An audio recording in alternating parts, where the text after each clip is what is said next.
Magluto tag kuan, toto cheese para sa ato ang pang merienda.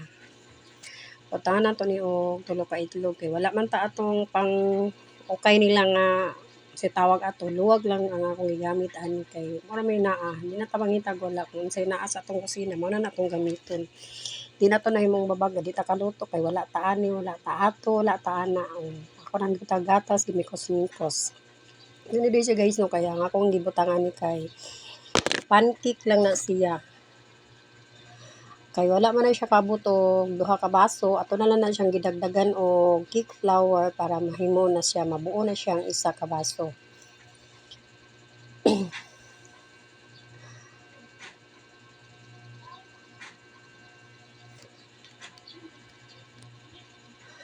Upat na ka cups ang upat na ka baso nga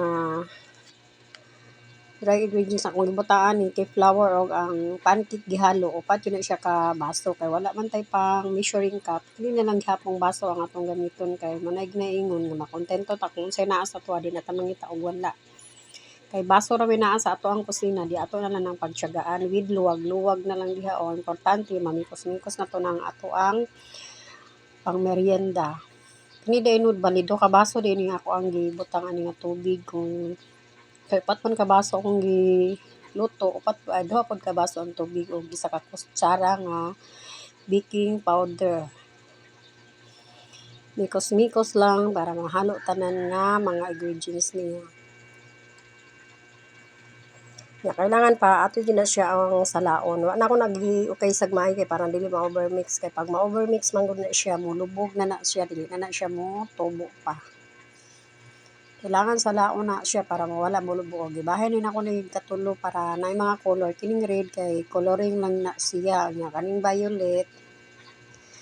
Obi flavor gud na siya.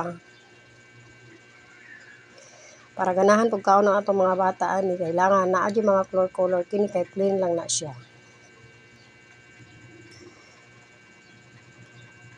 Charang dara ato nang isod sa to ang molder no ug nagpabuka na po tag tubig para ready na ang ato ang cottage cheese. Tara luto na siya. Finished product mao na gyud ni siya ang finished product pagkalami sa ato ang cottage cheese simple lang pero lami.